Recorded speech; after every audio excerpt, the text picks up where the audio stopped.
സഹസ്രാബ്ദങ്ങൾ പഴക്കമുള്ളതും ശ്രീപരശുരാമന് ദർശനമേകിയതും 108 ദുർഗാലയങ്ങളിൽ ഉൾപ്പെട്ടതുമായ ആദിശങ്കരാചാര്യ സ്വാമികൾ അറിവിൻ്റെ ആദ്യാക്ഷരം കുറിച്ച ആവണംകോട് സ്വയംഭൂ സരസ്വതി ക്ഷേത്രം. നെടുമ്പാശ്ശേരി വിമാനത്താവളത്തിനടുത്തായി സ്ഥിതി ചെയ്യുന്ന ആവണംകോട് സരസ്വതി ക്ഷേത്രം പഠന പുരോഗതിക്ക് ഏറെ പ്രശസ്തമാണ്. ശാന്തസ്വരൂപിണിയായ കുമാരീഭാവമാണ് ദേവിക്ക്. നൂറ്റാണ്ടുകൾ പഴക്കമുള്ള ഈ ക്ഷേത്രത്തിൽ പ്രതിഷ്ഠയില്ല. ദേവീ ചൈതന്യം ഉൾക്കൊള്ളുന്ന ഒരു ശില മാത്രമാണുള്ളത്. മിഥുനമാസത്തിലെ പൂയം നാളിൽ പരശുരാമനാണ് സ്വയംഭൂവായ ദേവീ ചൈതന്യം ഇവിടെ കണ്ടെത്തിയതെന്നാണ് വിശ്വാസം. ആ ദിവസമാണ് പ്രതിഷ്ഠാ ദിവസമായി ആചരിക്കുന്നത്. പടിഞ്ഞാറോട്ട് ദർശനമായിരിക്കുന്ന ദേവിയെ സാധാരണ ദിവസങ്ങളിൽ വെള്ളി ഗോളകയാണ് അണിയിക്കുക. വിശേഷ ദിനങ്ങളിൽ സ്വർണ്ണ ഗോളകയും. എല്ലാ ദിവസവും വിദ്യാരംഭം നടത്തുവാൻ സാധിക്കുന്ന അപൂർവം ക്ഷേത്രങ്ങളിലൊന്നാണ് ആവണംകോട് സ്വയംഭൂ സരസ്വതി ക്ഷേത്രം. ക്ഷേത്രത്തിലെ വല്യമ്പലത്തിലാണ് വിദ്യാരംഭം നടത്തുന്നത്.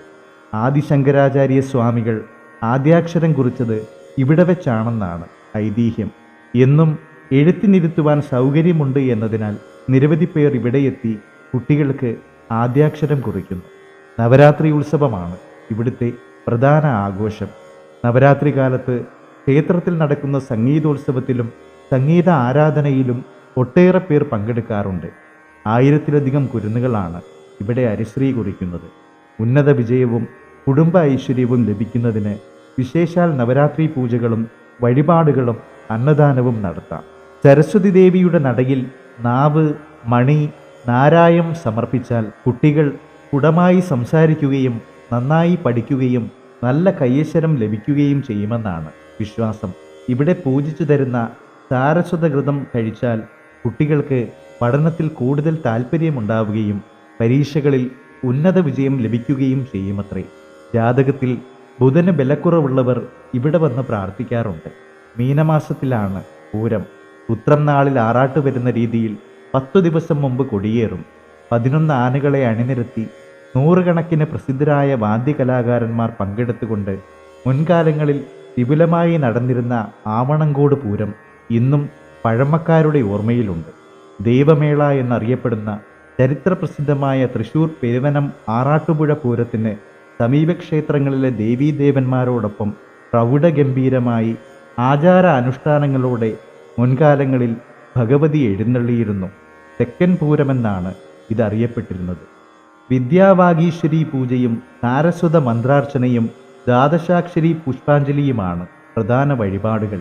ഇഷ്ടനിവേദ്യം ശർക്കര പായസമാണ്. മലർപ്പറ പ്രധാനമാണ്. താമരപ്പൂവോ മാലയോ സമർപ്പിക്കാം. ജന്മനക്ഷത്ര പൂജ, നിത്യപൂജ ഇവ കൂടാതെ വൃശ്ചിക മാസത്തിലെ തൃക്കാർത്തികയോടനുബന്ധിച്ചുള്ള ഉദയാസ്തമന പൂജയും വളരെ വിശേഷമാണ്. ദേവിക്ക് ഏറെ ഇഷ്ടപ്പെട്ട വീണക്കച്ചേരിയും സംഗീത ആരാധനയും ക്ഷേത്രത്തിലെ വലിയമ്പലത്തിൽ ദേവിക്ക് അഭിമുഖമായി ഇരുന്ന് നേരിട്ട് അർപ്പിക്കാവുന്നതാണ്. രാവിലെ 5:30 ക്ഷേത്രനട തുറക്കും. 10 മണിക്ക് നടയടയ്ക്കും. വൈകിട്ട് 5:30 തുറക്കുന്ന നട 7:30 അടയ്ക്കുന്നു. രാവിലെ ഉഷപൂജ സരസ്വതീ സങ്കല്പത്തിലും തുടർന്നുള്ള പൂജകൾ ദുർഗാസങ്കല്പത്തിലുമാണ് നടക്കുന്നത്.